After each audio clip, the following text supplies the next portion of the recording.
Peace and blessings, royal family. Question by Nico Johnson. So, what are the faces that manifest out of a smoke fog when you're sleeping in paralysis? That's a good question. You know, when we go to sleep, right, this is what actually occurs. A lot of us, it's deep because we got our organs. It's got two sides to it. I don't want to take you too deep, but I'm going to take it a little deeper. You know, it involves the astrology, the zodiac. Each one of the 12 zodiac signs is a part of your organs. Each one of them have something to do with your endocrinology system. They have influences over your thoughts, over your emotions, your sexual glands, everything. So at times, we think we're awake, but we're not actually awake. We're sleeping, but it's a open eye, still feeling everything like it's real sleep. Like when the sun is out, but you don't see the stars. But when the sun go down, the stars come back. It's like you're always sleeping, but you just don't know it. So, anyways, what happens now is in that world, you have two ways. Your conscious mind is always trying to create something because it's like a analytical you. It tries to put things together and make sense out of it. Where you have now the subconscious mind, which is just a creative. It works just off of symbolism. It really can't speak. It has no language. It just you would communicate with sign language, hand signals, or just gestures or sounds like the arm. So this world now is like where we collide because when you start to sleep and you go first into that state, beta state or whatever, this is where you get susceptible to your astral body or your other side that's the heavenly side of you.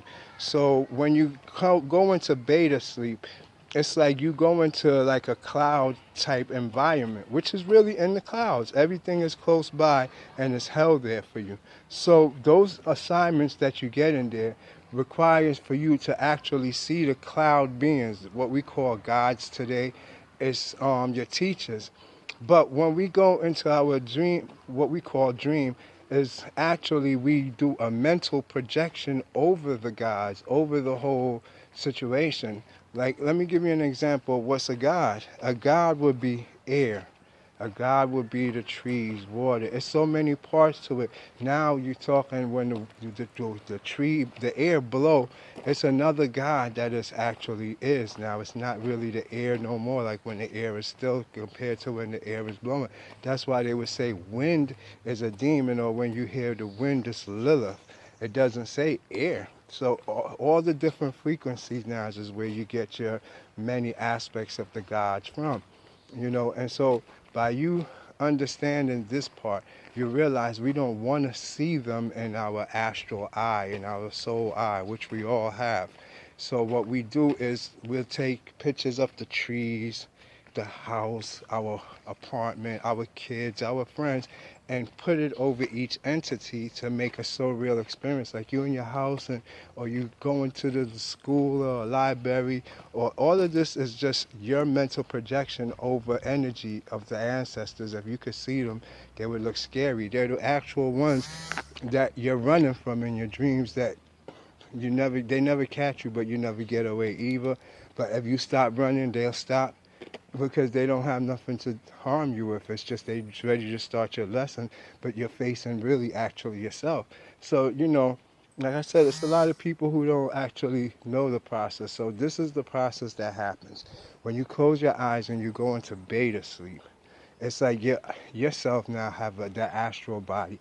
The astral body doubles, but inside your eyelids, the top part is chakras. They spin as vortexes. They're connected to something. Every little particle or cell on your body is a connector to something to make the body work. It's not actually just a cell or atom like we're saying. That's what the medieval showed us. So anyway, when you close your eyes, especially when you're dreaming, you'll notice your eyes start to flatter. It goes back and forth. Well, it's aligning with those chakras.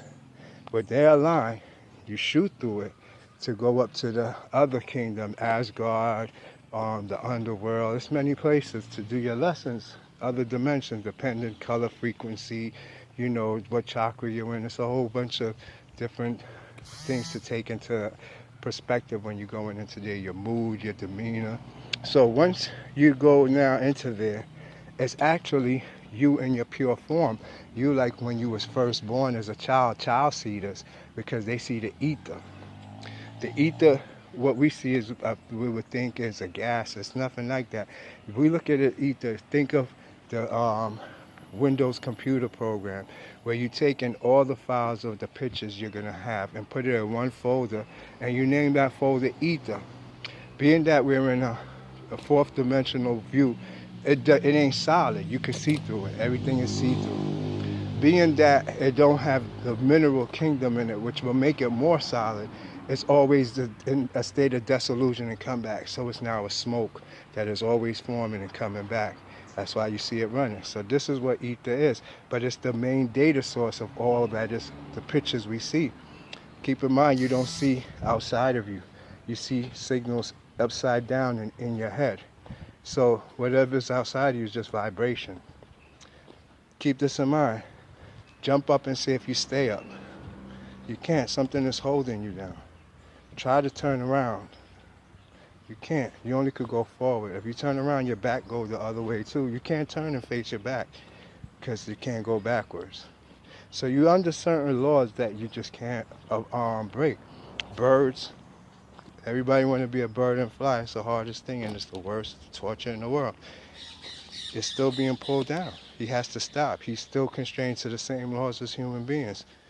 He can't leave the earth. Nobody can leave the earth. You understand? You're here for a reason. So now, on that note, that's why the ether is the gas of the world. And what you see is with your eyes, you see inside of you.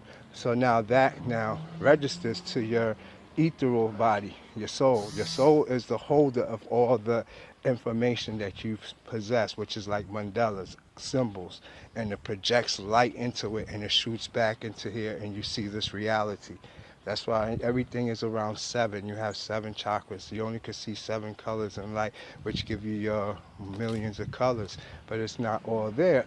Everything is there. So when you go into that now, other body, your astral body, which is a subatomic particle, what we see as an orb. For you to see an orb, it's a very powerful subatomic particle that now became what's called a monatomic element. It's heavy metals coming together, spinning from what we call antimatter and antimatter, going backwards. But if you stare and focus, that's why, you know, your grandparents used to make you sit down and just stare at something. You ever did that exercise? Bless, brother. That right there gets you that magnetic field built up, so your eyes affect things. You start affecting this reality. It start waving. It stop being so real. You know, if you don't do these exercises, it will always be real to you.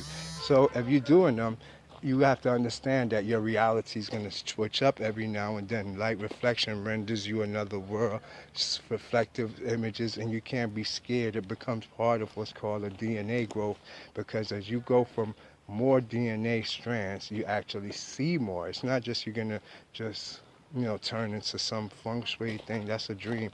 You're not going to change. Nothing is going to change, but you will have better perception, different views inside your eyes. That's about it, because your really eyes, the physical, belong to the entities.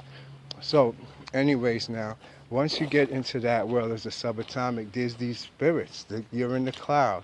And they the one now start doing magic. You see, that's why they say the world is built off of magic.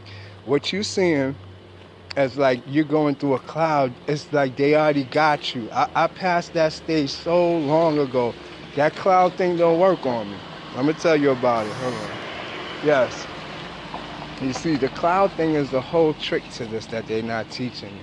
How that work is, when I first started going into dozing off, going into what we call these lucid states, where it's like you observe your dream consciously. You know, I could peek. It's like you sleeping, but you got a slight eye open. Don't disturb your body. I started messing around like that.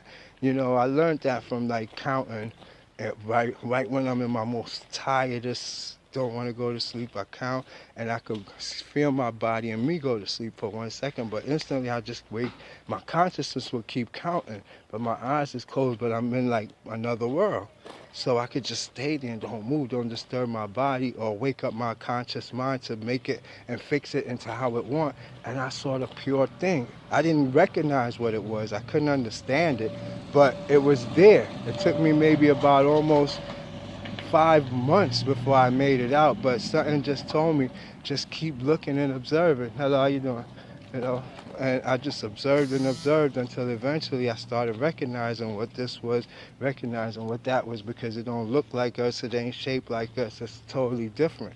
So now we are in the cloud, and they're floating and hiding behind them. You could say the smoke cloud, the mist. That's the word I'm looking for. They're hiding behind the mist of it. So you don't see them, but they're there. And it's hands, really. They call it the Awen, or Awen of God, the hands of God. And somehow your consciousness is following it. And it follows it, and I'm telling you how fast they do it. It could go 1, 2, 3, boom, you're sleeping. 1, 2, 3, boom, you're waking back up in it. I do it all the time. I defeat that because I watch it now. You see, that didn't fall for the sleep, and I would just see them do it. Eventually, I learned all the hand movements, every single one. He had to be my teacher because I did peep them out. I caught all his things. I recognized them. Yo, it took me a long time when I get to that smoke cloud. He actually would put me to sleep every time. I'm trying to see what's beyond this mist, beyond the smog, and I would always wake up already in play, everything in action, like I'm in the room, or I'm in the island, or I'm on the place. And I didn't see how it happened, how I got there, until I started dealing with that little cloud that you say you come out of. So you can survive that if you're good and very conscious, but he's the greatest. I do believe that's the God of that gatekeeper. They all got that ability, and how they work is once they get you in there, I don't know, it's like they make you stare at something, and whatever you stare at, they just form it, and it's just poof, shocks you real quick. And they could do it faster than what I'm telling you. That was a slow. They could do one hand once, but usually it's in a form of a whole bunch of Mr. Clouds. But for you, you come out and you actually in the worlds where your soul is at, where your astral body's at. It's like you wake up in Harry Potter land or some Dungeons and Dragon world or some Alice in Wonderland world. These is all different worlds that, like, when you pass all your mandalas, get all your chakras open, is afforded to you. You know, it's funny, this question just came up because I just completed all my mandalas all the way to my core, and like my whole astral world, forget about how it used to be dark and mean in the faces. That's a long minute ago now. It turned to the rings. Everything turned to rings, and I had to connect them. So I'm flying through myself, connecting the bracelets. All the bracelets like you see on my arm, I done did. You do them all. And once you complete that, everywhere now is a different world. It's like those that you go through the smoke to see, and it's like these fantasy worlds is just there now. It's like you open them all up and you just go there with an actual you. You see a bunch of you in different forms, waiting or helping you get to it. So that's actually what we consider dream. But the dream is the mental overlay of what they're trying to show you. And until you can see it in its pure form and not be afraid, you can't make it to like a spiritual administrator. You can't get in the underworld. You can't talk to angels. You can't see angels. You see, they're not going to hurt you. They only going to give you what your consciousness could take. So it could start with you having a dream of like a man coming to visit you, and he's announcing that, you know, or you could sense he's not regular. And then if you're able to take that, like he'll announce he's an angel, and next time he's coming through, he's going to show his true form. All right, you could take that. The next time he comes, nice young man, could be a nice woman with him, an older man with an older woman, have many forms. And they'll sit with you and talk, and they'll show you a part of themselves, their wings, or sometime, you know, they'll invite you to a portal and say, come through, and you see your true form. So when you're able to go through, or you go through a water, to a river, it's different ways. If once you accept it, then you're able to, they can show themselves and you can weather that other world. But they're not going to just offer it to you because it makes a lot of people schizophrenic, crazy, and a whole bunch of other things. The thing with those people is, it's nothing wrong with them. They just seeing the ether energy. That's the schizophrenics I'm talking. They think they have schizophrenia, but they don't. What it is when their conscious mind and their subconscious mind is both a bridge that's open, and so they don't know how to balance out those energies.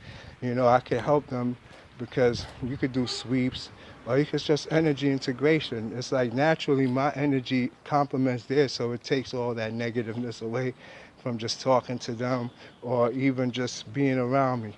So, you know, anybody with schizophrenia trying to get off the medication, give me a shout out. We work something out. And it's nothing really free time, or is an assessment is free, but I will work out something. Everything is affordable. I'm not nobody here trying to take anybody for anything, but it's all business. It's all work. It's all real. Nobody's playing game. I'm not no superficial person, but I'm here to help and save the world. Hell no. That's not real. The world is a fucked up place, and there's many people here to deceive us. A lot of people have karma that they must wear because they did it to themselves, and us taking off their karma will give us their karma. So I assess everybody I deal with to make sure if their level is good and they're not a messed up person and they deserve what they got. So anyways, that don't mean come lie to me, because I can sense the truth. I can, as a matter of fact, close my eyes and come see you just by texting each other and find out everything I need to know. But that's how the dream world works. Dreaming is a mental projection. It's only the astral world. When your mind is ready to take it, it'll see it. The gas clouds is always there. You're in gas, you're in the ether, but it just can't manifest that much to you now. It's in front of you every step you take. It's kind of weird, but see that world more real than the other one. The beings there's nobody ever there to hurt anybody. They lessons for you. Sometimes you're the bad one and you have to manifest a bad one to set you straight. But there's no one there to hurt you at the end of the day. It's only to ascend you. Learn from my lesson. I've been through it. University of Conscious Science. One love.